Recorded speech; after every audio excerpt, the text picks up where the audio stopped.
Hi, my name is Ivan Rosales.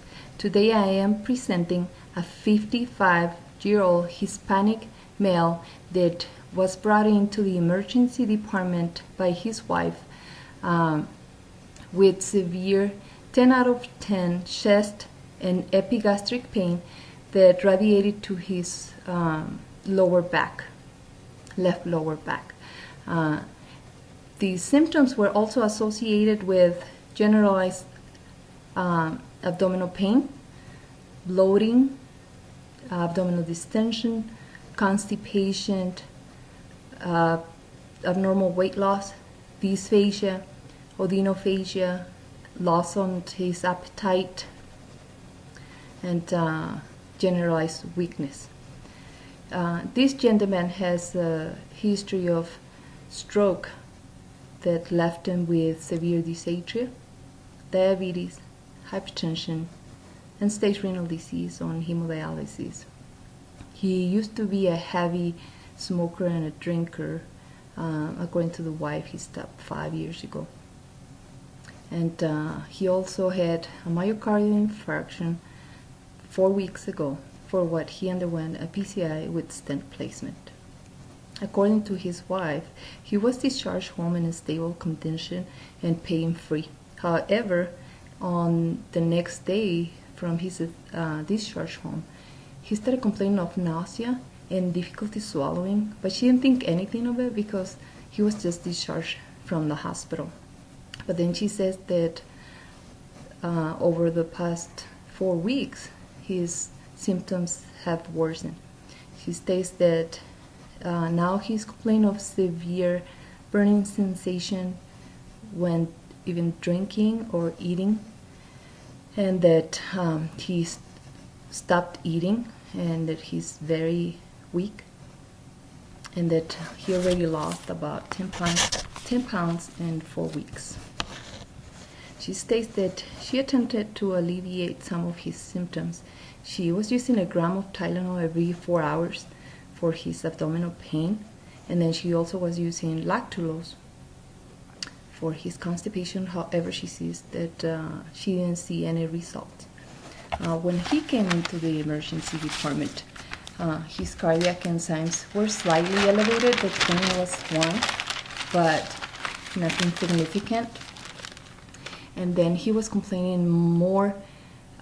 His symptoms were more of a gastric nature.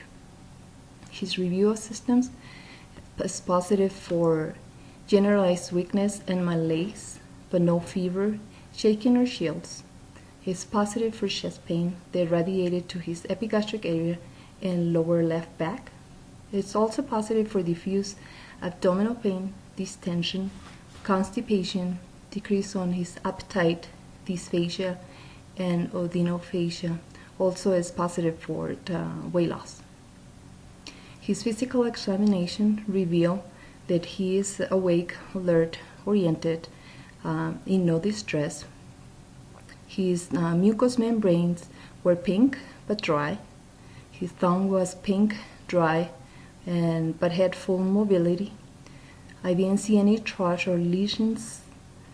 His larynx and trachea would rise when swallowing. As far as his respiratory status, his respirations were even, easy, and unlabored with symmetrical chest expansion.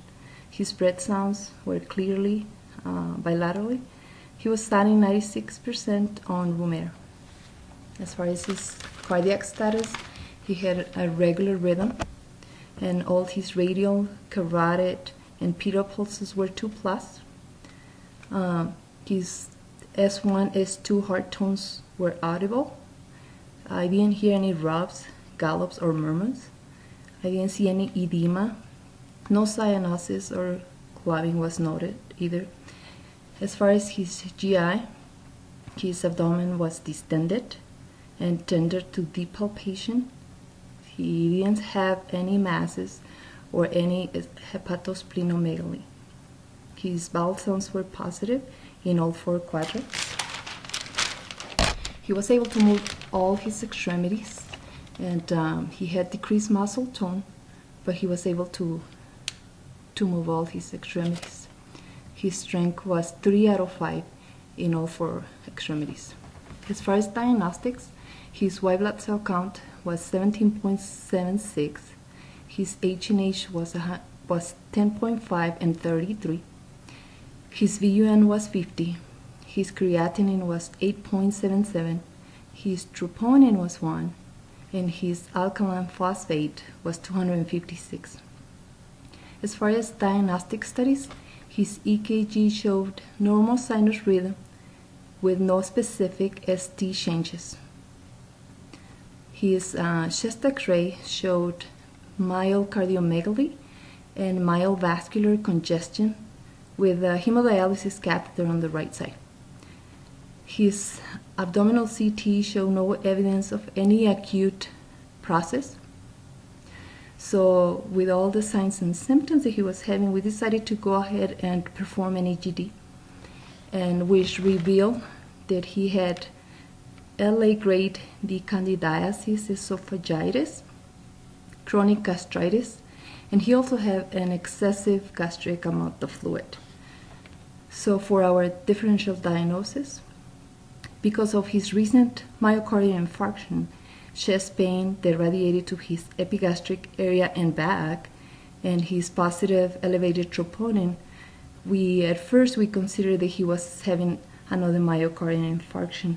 However, since his EKG didn't show any abnormalities, and he was showing more gastric symptoms than anything, and because we had a positive endoscopy, they showed esophageal candidiasis, we decided that was our final and confirmed diagnosis. Another possibility for him, or another diagnosis, is gastroparesis, and we think about this because we saw a large amount of fluid in his abdomen. So, and finally, another possibility to be considered with this type of patients that come in with severe abdominal pain and difficulty swallowing and constipation, and especially the abdominal pain, it will be a gastric peptic ulcer. And so we decided to treat the esophageal candidiasis, and so our plan for this man was to treat him with fluconazole, 200 milligrams IV for the first day, and then we were going to change to 100 milligrams daily. We also are going to use morphine, 2 to 4 milligrams every 2 to 4 hours for severe pain. We're going to give him Protonix, 40 milligrams IV, twice a day. We are also going to order an emptying study to rule out gastroparesis. And then we're going to keep him MPO after a swallow evaluation. And when able to pass the swallow evaluation, and when he's able to swallow, we're going to order to start a clear liquid diet, and advance is tolerated. We're also at this point going to hold all the NSAIDs. We're going to start Lovenox, 30 milligrams daily, and this dose we decided to have a renal dose since he's an end-stage renal disease patient. We're also going to use